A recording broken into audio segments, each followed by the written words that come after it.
Now what you've noticed now is we've added about another 10 or 15 people into the process. Now we're getting involvement from a larger group of people in the planning process. If you're on a retreat now, you're into your second or third day. They come back and continue to report. If you're using the luncheon or breakfast meeting approach, each committee week after week comes back and continues to report. Now you've got a foundation. You've got a good, solid foundation for planning. So many times I've seen organizations that want to step aside. Let's don't take time for that. We know what business we're in. We understand our strengths and weaknesses. Hey, assumptions, wasting time. Let's go for the target. You've got to have the ability to stop, to set back, and thoroughly assess the situation before you set these key overall objectives. Once your foundation is agreed upon, then you come back, and now what we're looking at is 5-year specific measurable key results. What you're trying to do now is say, if we're going to accomplish what's in our purpose statement, what are some specific targets? What are some landmarks? Where should we be in 5 years?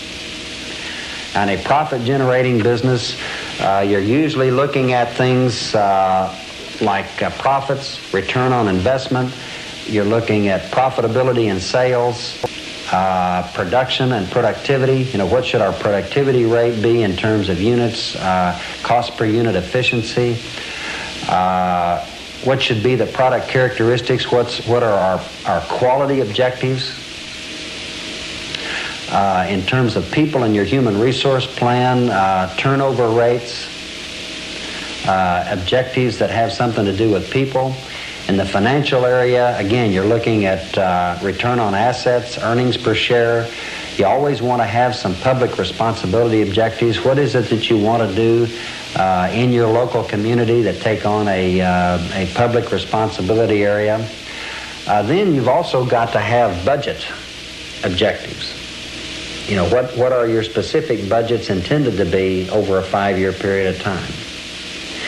Now, so many times, businesses only set financial long-term objectives, and then they think they've got an overall strategic direction. But you've got to think about your production, your marketing, your sales, your human resources. You've got to set targets in all of those other specific areas. Now, what I usually do to get at that is I always start with, well, where should the company or the organization be in the 5th year? Now, what each person has done because of their involvement in the planning process, they subconsciously can remember back at the foundational step stages that, hey, here's the only amount of money we've got. Here's the position that we're in.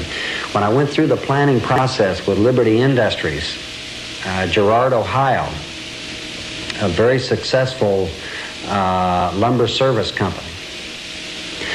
We went through and we said, based on our financial position, based on conditions in the marketplace, realistically, what are the achievable targets that can be met over a 5-year period of time? Now, if you don't keep that foundation in mind, what we tend to have is what I call a New Year's Eve syndrome. We just say, well, hey, we can be a $1 million company. We can be a $10 million company. We'll take over the marketplace. You set unrealistic expectations for your company and forget it. You don't have a plan. All you've had is a pipe dream. But what we did at Liberty, we took their very fine top management team and we said, here are our specific targets that we want to accomplish over that 5-year time period. Now, the reason that I start with the 5th year is so that you can then back into the 4th, 3rd, 2nd, and 1st. Okay, then you say, well, if there's where we want to be in the 5th year, now let's move back and say, what's reasonable in the 4th year? What's reasonable in the 3rd year? What's reasonable in the 2nd and the 1st? Now you have what I call the accordion effect. Now you're realistically sitting here and saying, well, if that's what we've got to do next year to stay on track for our 5-year plan, maybe we need to reconsider. So you're constantly going back and forth, 5th year, 4th year, 2nd, 1st, uh-oh, that isn't realistic, we better tone it down first, second, third, fourth, and fifth. By the time you continue to adjust, and that's what we did at Liberty, you finally come up with what's realistic. Now is a good time to introduce the concept of your functional and your support plans.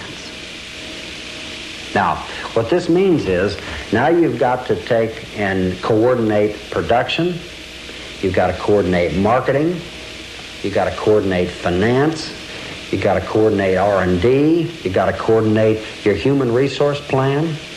All of those plans have to synchronize in with the 5-year plan. So each head of each unit then, let's say that I'm the head of human resources in a particular organization.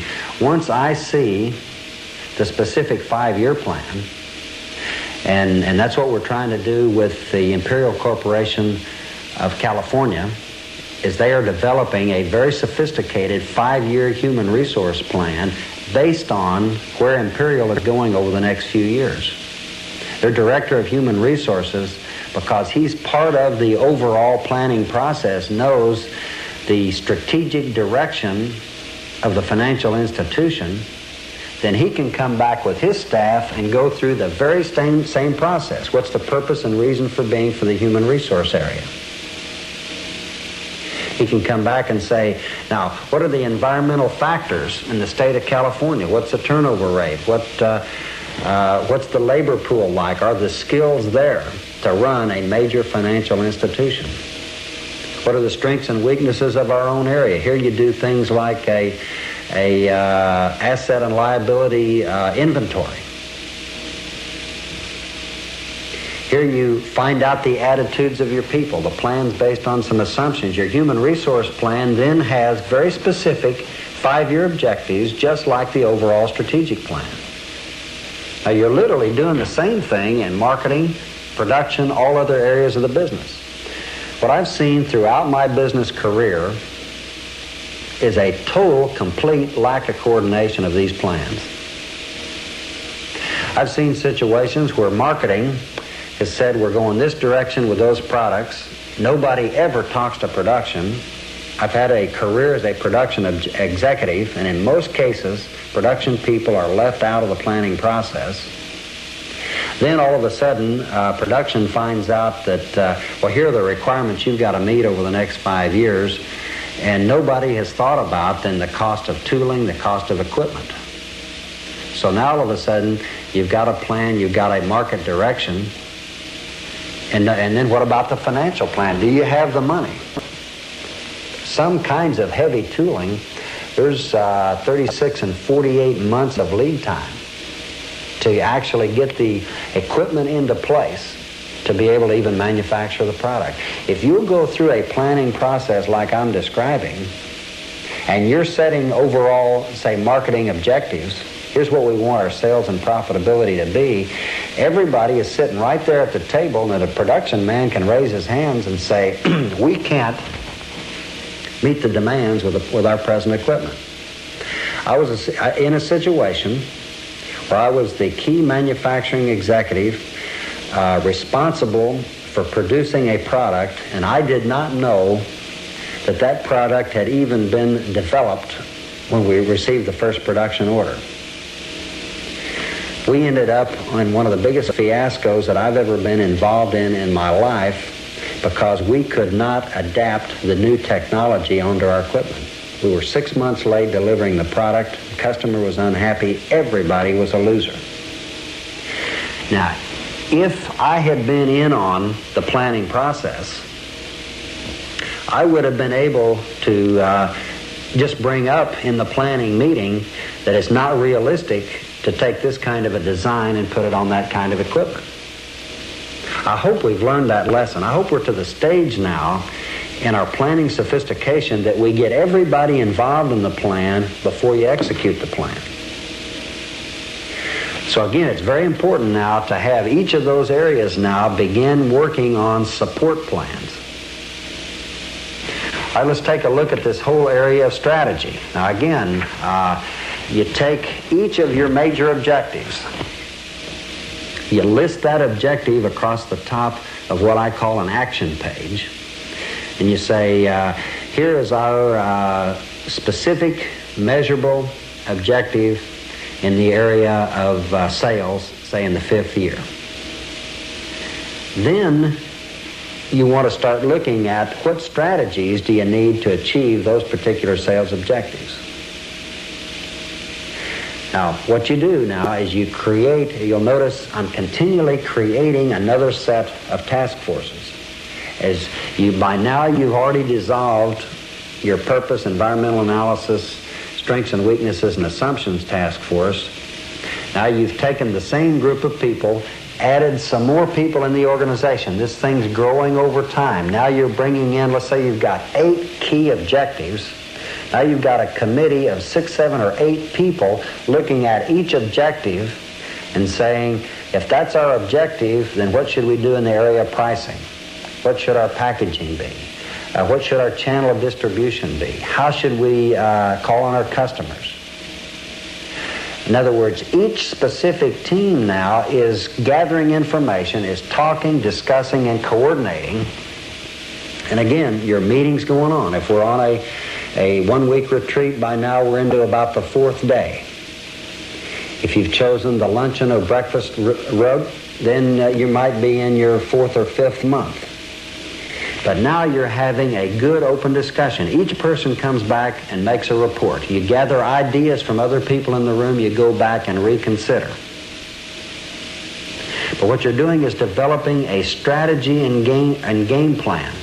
You're looking at changes in your product mix, changes in your pricing policy, changes in your promotional strategy. Now, what we've learned is that you've got to keep a certain number of new products coming because the average life of the products that you're selling are not going to last that long. You're looking at what we're calling the planning gap. You've got to have a steady stream of new products, new ideas. The marketplace is not going to stay the same. 5 years from now, 10 years from now, you're not going to be selling exactly the same products you are right now. You've got to be working on what you're going to be selling in what I call the planning gap. All those things have got to be taken into consideration. Now, in that very important area of operational planning, and this is where what I call the old system of MBO really works. Now you set those very specific short-term targets. Here's where you can use PERT, program review technique, those kinds of things. Here's where I believe you can use zero-based budgeting. Your whole budgeting process comes in the short-term action stage. Too many organizations are letting the budget, which I think is the tail, wag the dog. Budgeting is nothing more than a tool to help you execute your overall strategic plan. You've said, here's our direction, here's what we want to accomplish, and then what the budgeting process is doing is, in effect, putting the money where your mouth is. You're saying, if we want those key end results, then we're putting money in that specific area. Then every manager in the corporation has the job to manage within his own particular budget. Here's where this whole area of self-control comes in. You don't have to sit on top of a manager every day of the year. So much time and money is wasted on control systems that you don't need. I've been in business long enough to know that you can beat every control system ever devised. Unfortunately, early in my career, maybe fortunately, I learned all these techniques. With a strategic planning and control system that's based on self-control, you just agree on desired results. Here's what you've got to accomplish, and here are the resources you've got to do to get the job done. If you're going to go out of any of those boundaries, you talk to me, your boss. If not, leave people alone and let them manage.